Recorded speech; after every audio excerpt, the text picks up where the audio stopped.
오늘은 1년에 한 번 있는 광복절 기념주일입니다.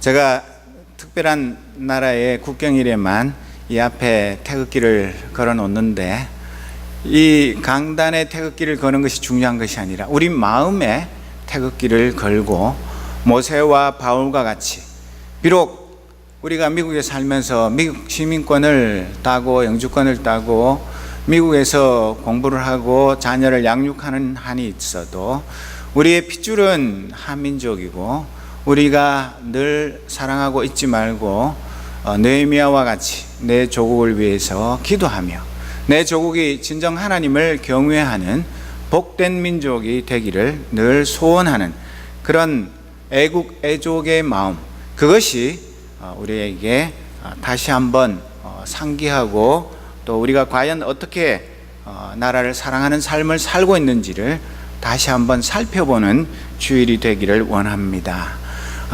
성도들마다 좋아하는 찬양곡이 있죠. 흔히 말하는 18번이라고 부르는 것인데, 유행가도 있고 팝송도 있고 여러 가지 있겠지만, 저는 찬양곡 중에 오늘 나는 이라는, 내가 먼저 손 내밀지 못하고 내가 먼저 용서하지 못하고, 이 찬양곡을 좋아합니다. 왜냐하면 제가 그렇게 못 살기 때문에 이 찬양을 들을 때마다 회개하고 반성하고, 왜 내가 손을 먼저 내밀지 못하고 내가 먼저 용서 못하면서 이 밴댕이 속을 가지고 목사가 되어가지고 하나님의 자녀가 되어가지고 남을 너그럽게 품고 이해하고 용서하고 오히려 위로하고 격려해야 하는데, 뾰족한 칼날같이 남을 상처 주고 고통 속에 빠뜨리는가, 그런 것을 생각하면서 늘 이 찬송을 부르고 들을 때마다 가슴이 아프고, 언제 내가 그런 자리에서 벗어나게 되나, 그런 안타까운 마음을 가지게 됩니다. 오늘 제가 아무리 설교를 잘해도 이 찬양곡만큼 은혜와 감동을 줄 자신이 없습니다. 그래서 여러분들이 나중에 집에 가시면 이 찬송을 꼭 찾아서 한번 불러도 보고 들어보시면서 나는 과연 이 찬양의 가사에 몇 점쯤 되는 사람인가를 한번 살펴보시기 원합니다. 오늘 우리가 사는 21세기는 너나 할 것 없이 분노 조절 장애라는 무서운 병을 안고 사는 시한폭탄 같은 사람들이 우리 주위에 굉장히 많습니다. 내가 힘센 사람에게 당한 것을 나보다 힘 약한 사람에게 가서 몇 배로 화풀이 하는 그런 일들이 많습니다. 흔히 하는 말로 종로에서 뺨 맞고 어디 가서 화풀이 한다고요? 한강에 가서 화풀이 하는. 종로에서 뺨 맞으면 뺨 때린 사람한테 화풀이를 해야지, 왜 엉뚱한 사람한테 가서 화풀이를 합니까? 다른 사람은 몰라도 우리 크리스찬들은 변화된 새 사람으로 살아야 하지만, 속된 말로 재벌은 개 못 주고 예수 믿으면서 목사가 되고 장로가 되고 집사가 되고 권사가 되었으면서도 내 이 속 좁은 마음, 이것이 변화되지 않는 것, 이것이 정말 안타깝고 주님 보시기에 죄송한 그런 자리에서 빨리 벗어나야 하지 않겠습니까? 오늘 성경 본문은 제가 21절부터 35절을 읽었지만, 실제로는 이 18장 1절부터 쭉 연결되는 말씀입니다. 18장 1절에 보면 제자들이 예수님께 질문을 했습니다. 하늘나라에서 누가 가장 큰 사람입니까? 이 세상에서 누가 제일 높은 사람입니까? 미국 대통령이 제일 높습니까? 유엔 사무총장이 제일 높습니까? 한국에 지금 방문 중인 로마 교황 프란치스코 교황이 제일 높습니까?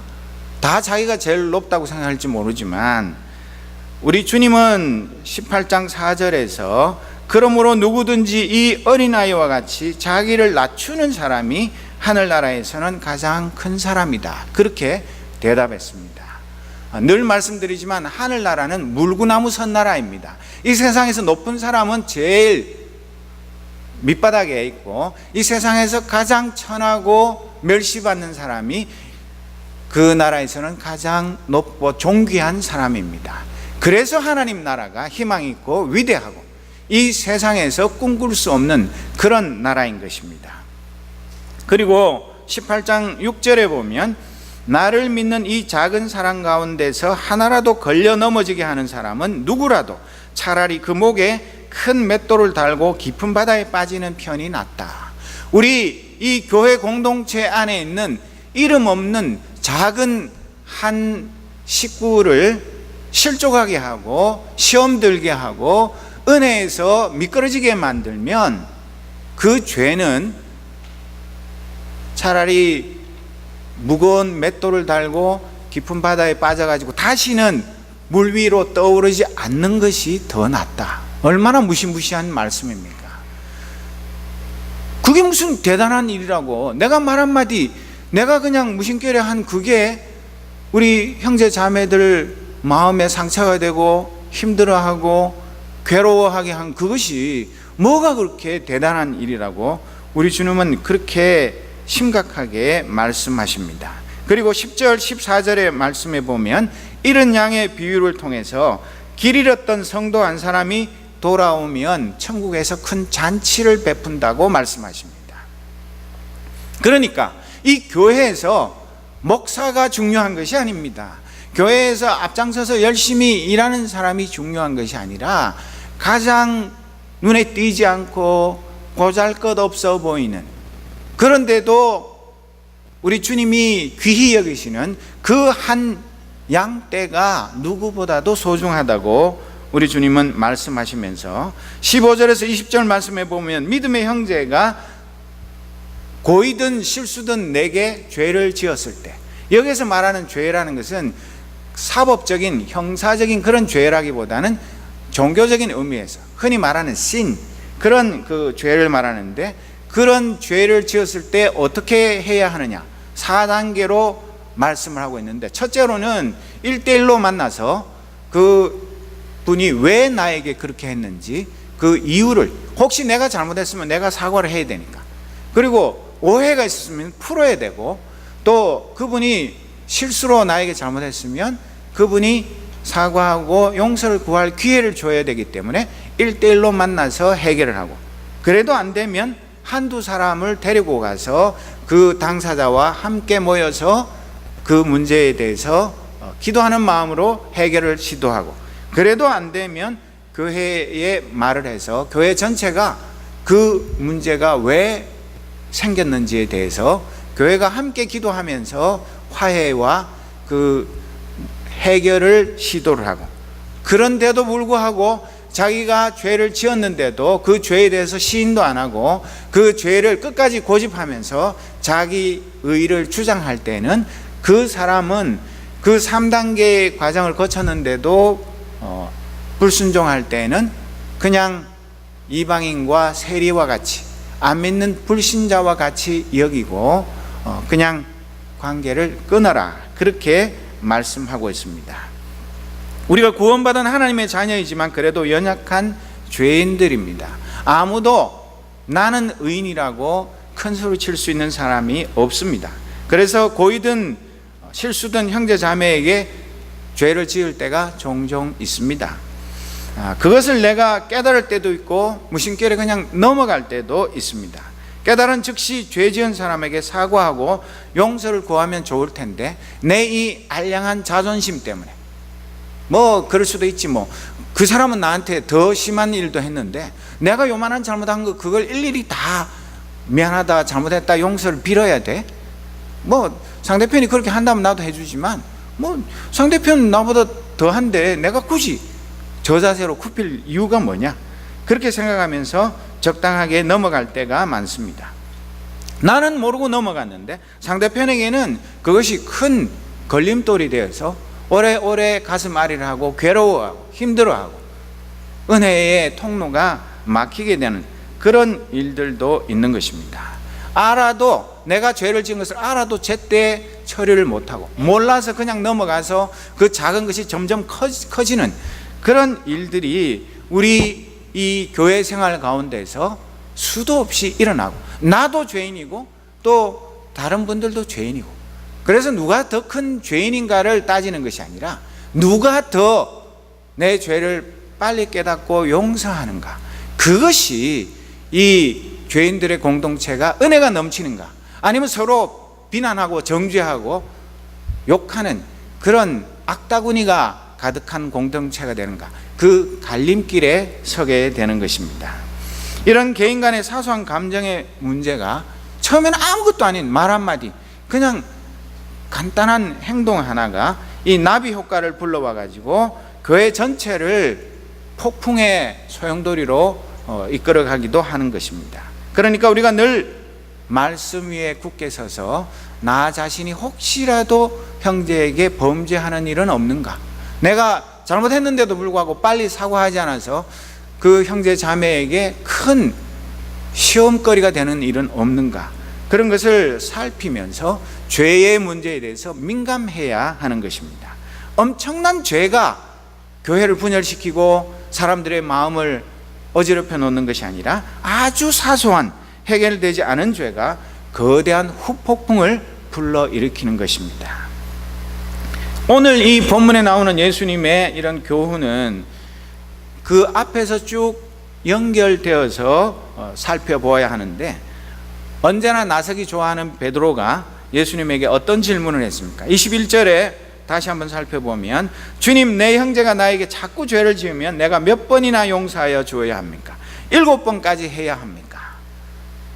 그런 얘기하면서 아마 베드로는 그 당시에 보통 랍비들은 3번 용서해 주면 굉장히 잘하는 것이다, 그렇게 말했는데, 배도 넘는 7번이나 용서해 주면 됩니까? 그렇게 물었으면 자기 속으로는 예수님께서 야, 참 너 대단하다, 어떻게 그런 기특한 생각을 했냐, 3번도 아니고 7번까지 용서해 줄 생각, 그렇게 칭찬받으리라고 생각했는지 모르지만 예수님의 대답은 천만 뜻밖의 말씀입니다. 무엇입니까? 7번만이 아니라 70번을 7번이라도 하여야 한다. 무슨 얘기입니까?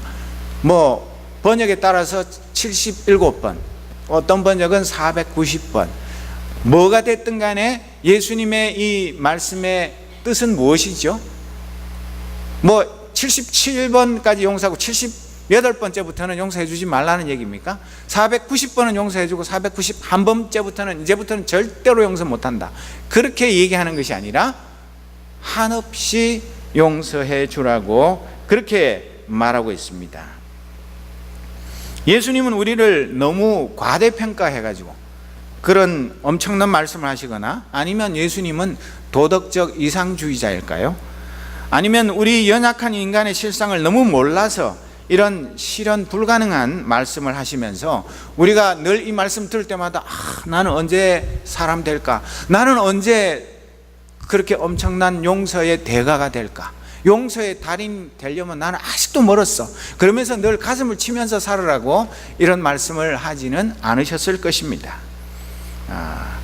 우리보다 우리를 더 잘 아시는 주님께서 이런 말씀하신 데는 분명한 이유가 있습니다. 그리고 예수님은 이 말씀에 이어서 유명한 용서할 줄 모르는 종의 비유를 말씀하십니다.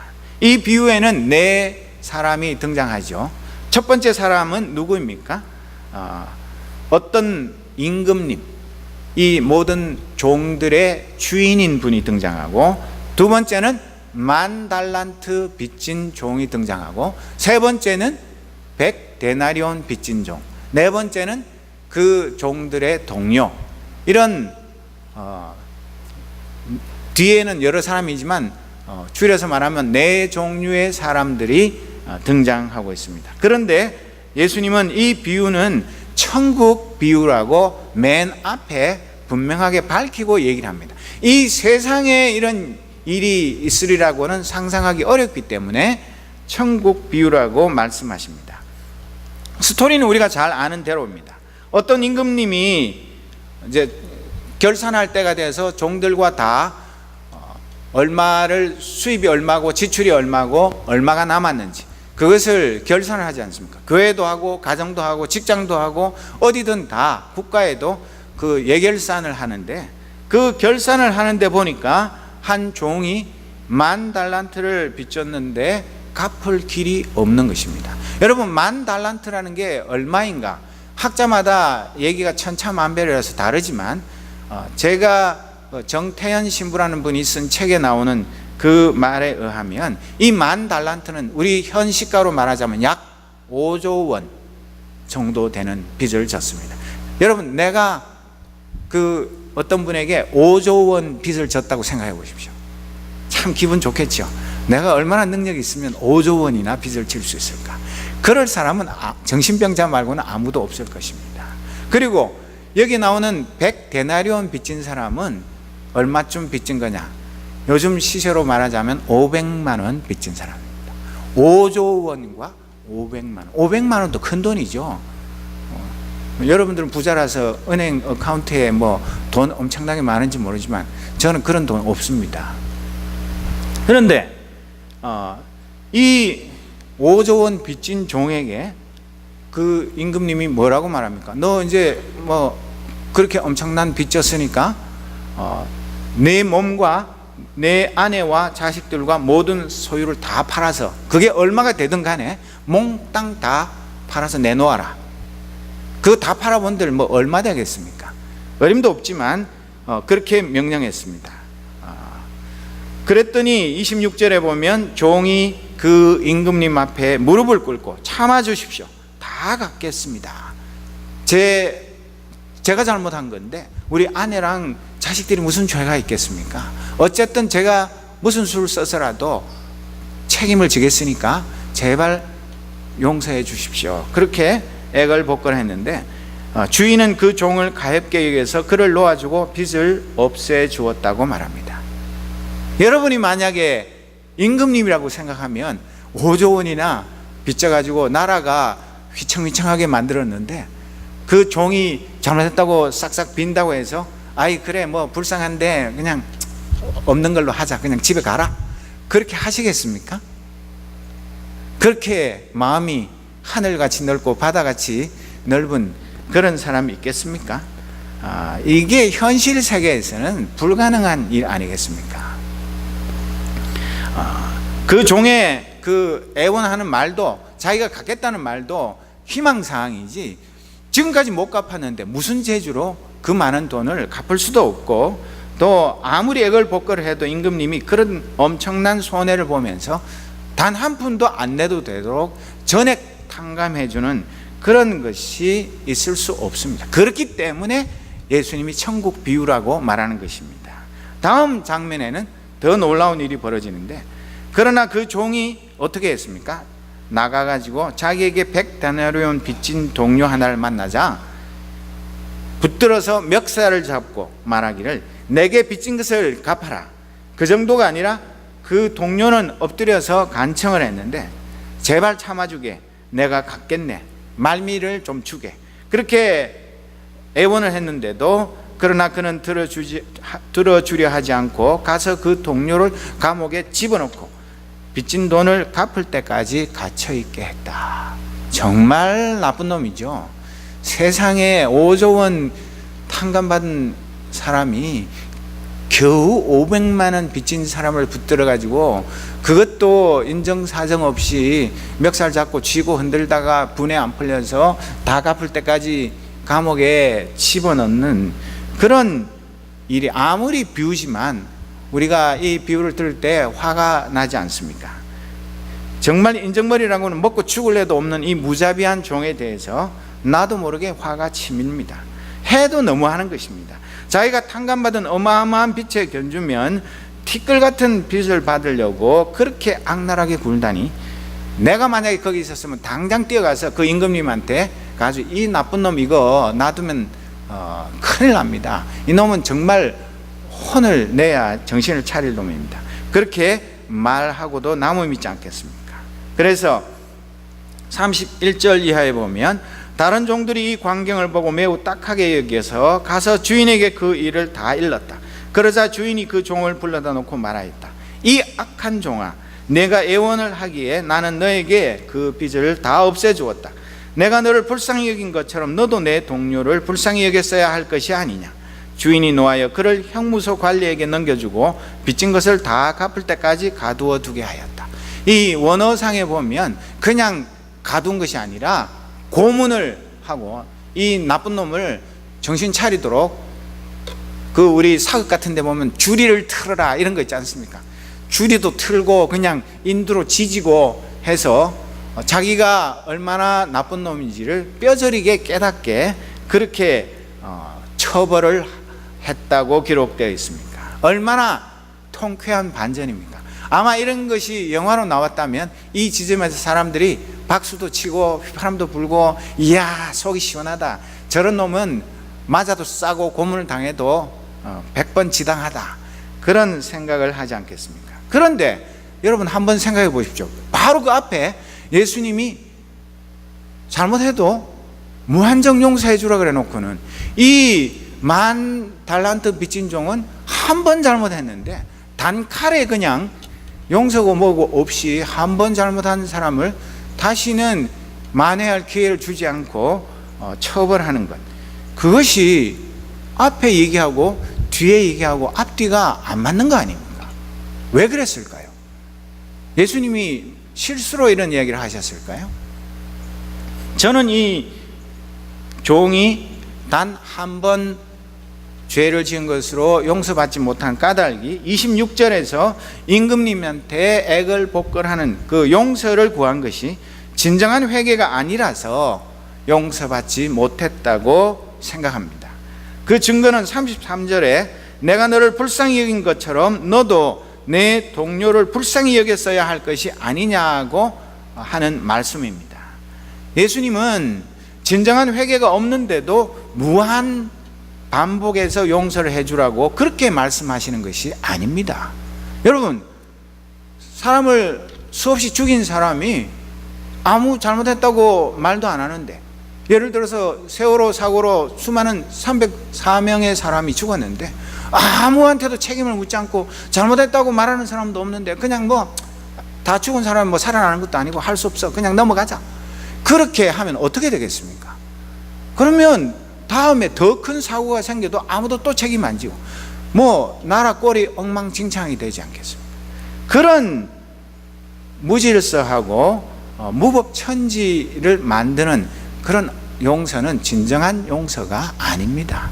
우리 예수님께서 하시는 말씀, 끝없이 용서해 주라는 것은 자기의 죄를 깨닫고 회개하는 자에게는 하루에 7번씩이라도 그보다 더하게 와서 또 잘못했다고 빌어도 진정 잘못을 깨닫고 용서를 구하면 용서해 주라는 그런 말씀입니다.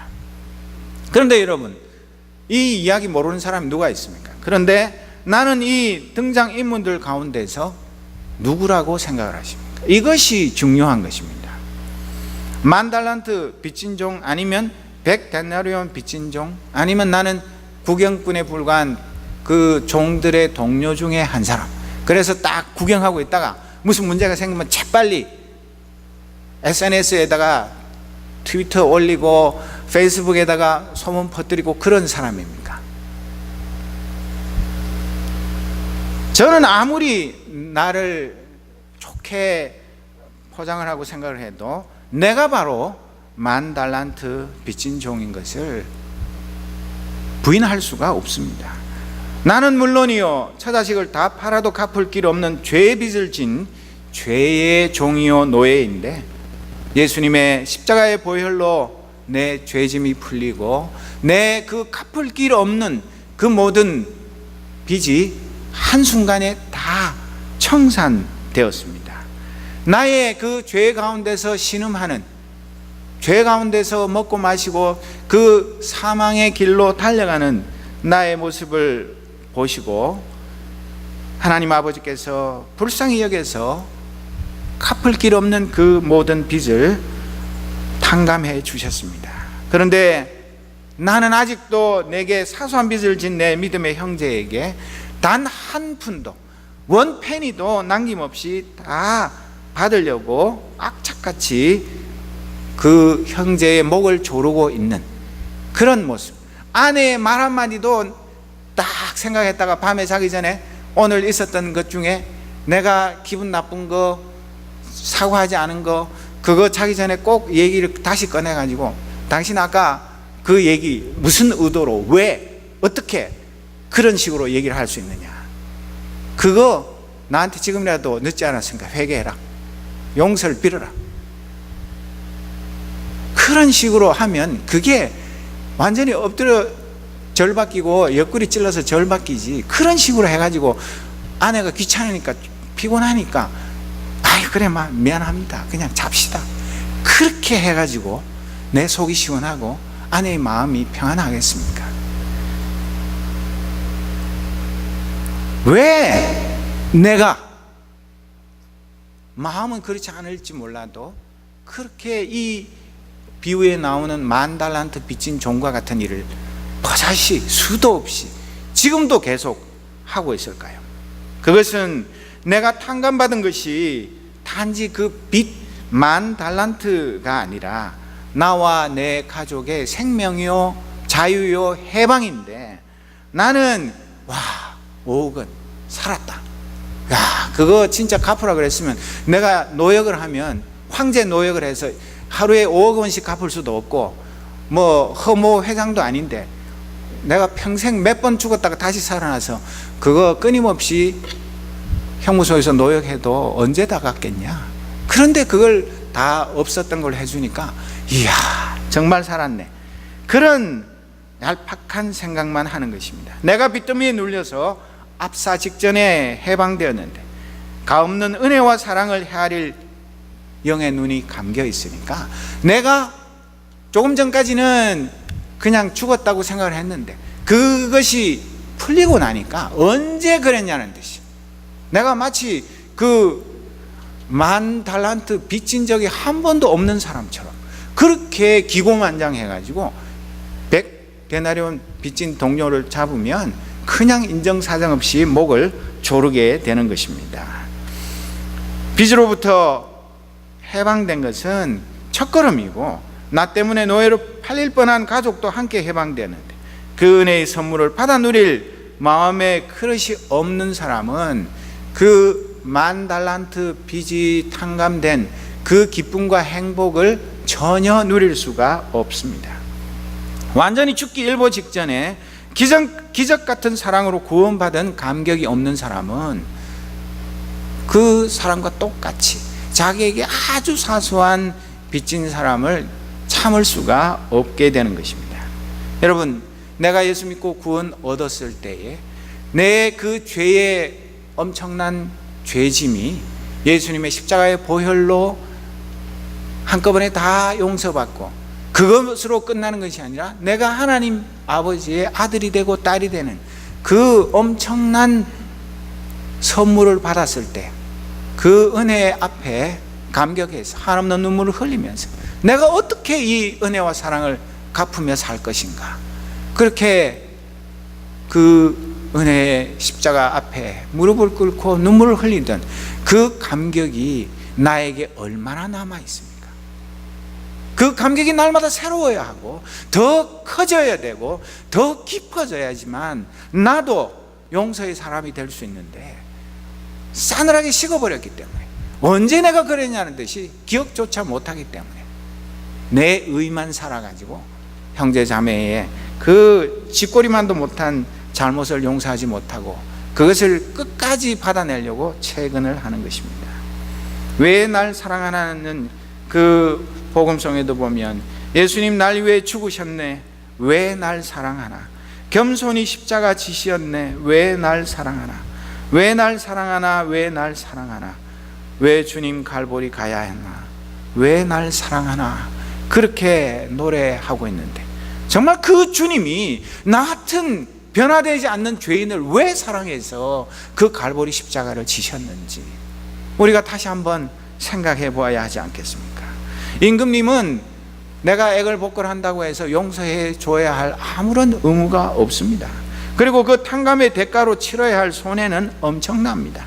그런데도 이 종은 그저 내가 행운으로 죽다가 살았어, 그 임금님이 마음이 좋아서 그냥 용서해 주었다, 그런 내가 살아났다는 그것만 생각하면서 얄팍한 계산밖에 할 줄 모르니까 그 100데나리온 빚진 동료를 불쌍히 여기는 마음이 눈코만큼도 없는 것입니다. 오늘은 광복 69주년 기념주일입니다. 여러분, 그 말이 무슨 뜻입니까? 그냥 해마다 횟수만 늘어나는 것이 아니라 내년이면 우리 남한과 북한이 허리가 댕강 잘린 지 70년이 된다는 그런 이야기입니다.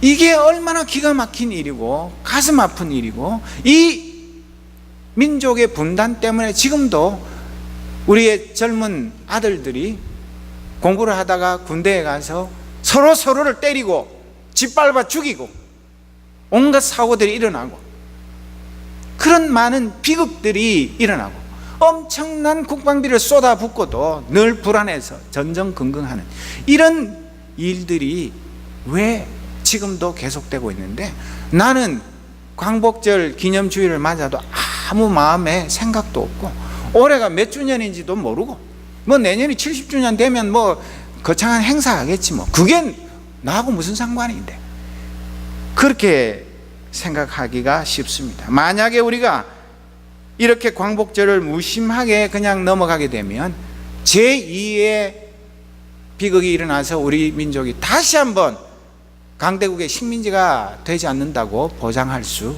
없는 것입니다. 남북 갈등은 물론이고 우리 남한 안에서도 남남 갈등이 갈수록 심각해지고, 작은 일이 크게 번져서 층간소음 이런 것 때문에 살인도 예사로 일어나고, 뭐 온갖 엄청난 일들이 벌어지는데도 용서의 이 기쁜 소식은 찾아보기가 어려운 시대 아닙니까? 이 사회가 그런 게 문제가 아니라 우리 하나님의 백성들의 모임인 교회 안에 참된 용서와 화해의 정신이 사라져서 오히려 세상 사람들보다도 더 인정이 없고 사랑이 없고 용서가 없는 메마른 사막과 같은 성도들과 교회의 모습이 아닌지를 살펴보아야 하는 것입니다. 우리 교회가 용서의 공동체가 되었다면 이 남북 간에 쳐져 있는 이 휴전선, 그 지뢰가 잔뜩 묻혀 있고 지금도 온 세계의 웃음거리가 되고 있는 이 분단이 벌써 녹아내려서 남과 북이 손에 손을 잡고 하나가 되었어야 옳은 일인데도, 그것을 어떤 교회 지도자가, 정치 지도자가 하는 것이 아니라 바로 저와 여러분인 하나님의 백성들이 일상생활 가운데서 작은 용서하는 것, 이것들이 점점 쌓여서 큰 용서의 원자탄이 되어서 그 철조망도 녹이고 남과 북 속에 있는 그 적대감과 원한들을 다 녹여낼 수가 있는데, 내가 먼저 손 내밀지 못하기 때문에, 내가 먼저 용서하지 못하기 때문에 이 민족 분단의 장벽은 날이 갈수록 더 높아만 가고 있는 것은 아닙니까? 우리는 이 광복절 기념주일에 다른 거창한 것을 꿈꾸기보다 예수님이 가르치신 참된 용서의 정신을 회복해야 하지 않겠습니까? 천국에서 가장 큰 사람은 어린아이와 같이 자기를 낮추는 겸손한 사람입니다. 그리고 자기를 낮추는 사람이 성도 한 사람이라도 실족하게 하지 않는 사람입니다. 그리고 내게 설사 누가 믿음의 형제 자매가 범죄하더라도 겸손한 마음으로, 나는 더 큰 죄인인데, 10,000달란트 용서함 받은 죄인인데, 그런 마음으로 형제 자매의 그 허물을 용서할 수 있을 것입니다. 이런 용서하는 사람이 바로 천국에서 가장 큰 사람인 것입니다. 내 앞에 있으면 뺨이라도 한 대 때리고 침이라도 뱉어주고 싶은 그 파렴치한 종이 바로 나 자신이라는 것을 확실히 깨닫고 회개해야지만 우리 주님의 말씀을 따를 수가 있는 것입니다. 예수님은 지금도 나에게 내가 너를 불쌍히 여긴 것 같이 너도 내 동료를, 내 믿음의 형제 자매를 불쌍히 여김이 마땅하지 아니하냐고 묻고 계십니다. 내가 널 위해서 십자가에서 살찌고 피 흘려 너의 종같이 붉은 죄를 양털같이 희게 씻어 주었는데 왜 너는 형제의 사소한 잘못을 그렇게 끝까지 용서하지 못하느냐? 우리 주님은 묻고 계십니다. 그런 나의 죄와 허물 때문에 같이 한솥밥 먹던 신앙의 형제 자매가 교회를 떠나고 말을 안 하고 밥을 같이 안 먹고 서로 남남처럼 지내게 되는 것, 그것은 예수님의 십자가의 사랑을 무시하는 것이고 예수님을 다시 십자가에 못 박는 죄를 짓는 일은 아니겠습니까? 이런 내가 어떻게 사회와 민족의 화해를 말하고 민족 통일을 말할 수 있겠냐고 우리 주님은 안타까워하고 계십니다. 이런 우리가 어떻게 우리 시대의 화해의 대사로서의 사명을 감당하겠냐고 가슴을 치며 울고 계십니다. 이혜인 시인이 쓴 용서의 계절이라는 시를 읽으면서 제가 다시 한번 많이 회개를 했습니다. 새롭게 주어지는 시간을 알뜰하고 성실하게 사용하지 못하고 우왕좌왕하며 쓸데없이 허비한 당신을 용서해 드립니다. 나도 그렇게 했으니까요. 함께 사는 이들에게 바쁜 것을 핑계 삼아 따뜻한 눈길 한번 주지 못하고 듣는 일에 소홀하며 건성으로 지나친 당신을 용서해 드립니다. 나도 그렇게 했으니까요. 내가 어쩌다 도움을 청했을 때 냉정하게 거절한 당신을 용서해 드립니다. 나도 그렇게 했으니까요. 다른 사람에게 남의 흉을 보고 때로는 부풀려서 말하고 사실이 아닌 것을 전달하고 그것도 부족해 계속 못마땅한 눈길을 보낸 당신을 용서해 드립니다. 나도 그렇게 했으니까요. 감사보다는 불평을 더 많이 하고 나의 탓을 남의 탓으로 돌리는 말을 교묘하게 되풀이한 당신을 용서해 드립니다. 나도 그렇게 했으니까요. 사소한 일로 한숨 쉬고 실망하며 밝은 웃음보다는 우울을 전염시킨 당신을 용서해 드립니다. 나도 그렇게 했으니까요. 이것이 나의 모습, 우리의 모습이 아닙니까? 나는 우리 교회 식구들 아무도 미워하지 않는다고요? 우리 교회 식구들하고 다 잘 지내고 있다고요? 그걸로 내 할 일을 다 한 것일까요?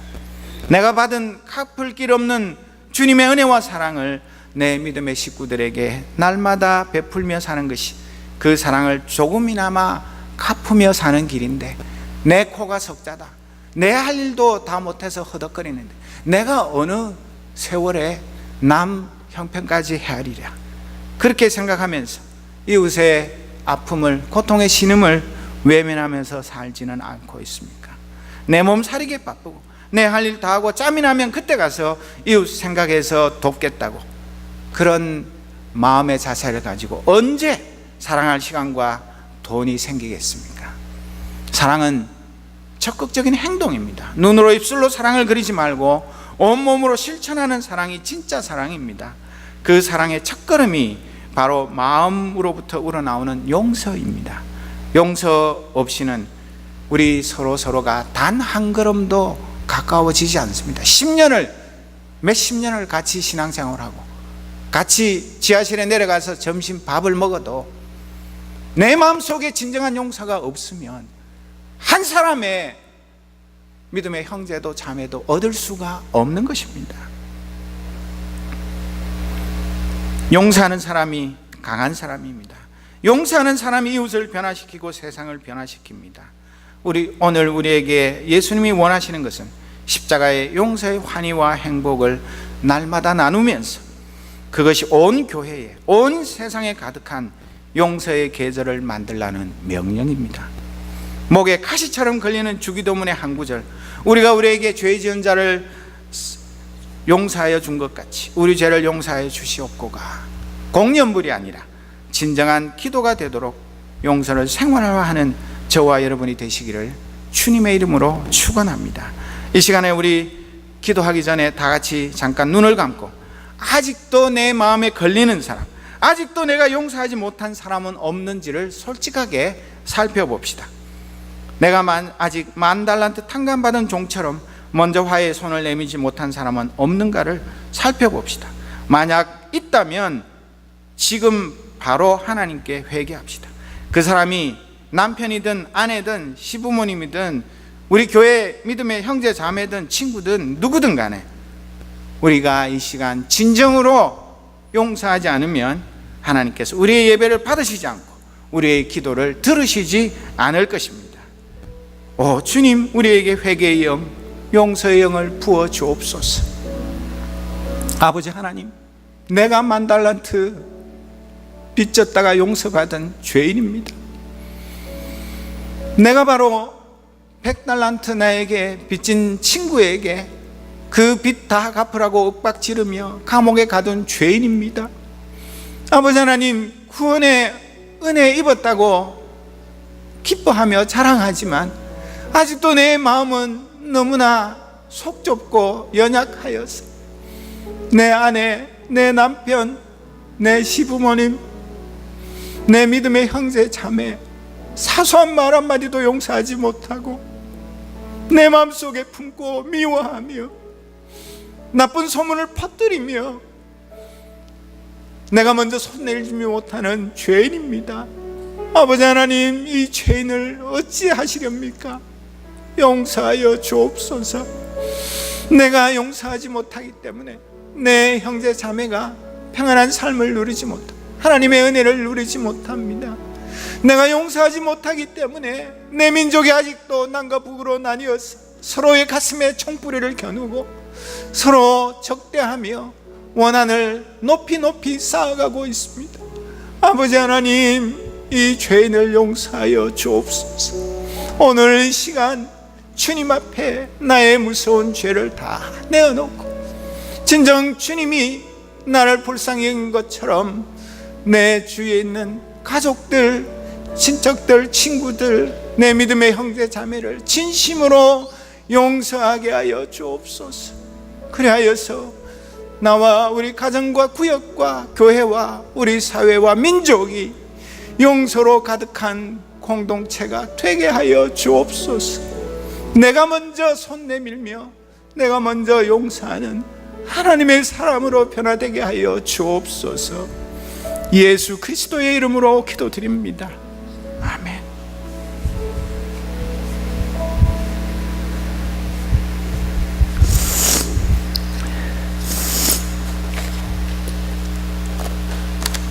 우리 다 같이 452장 내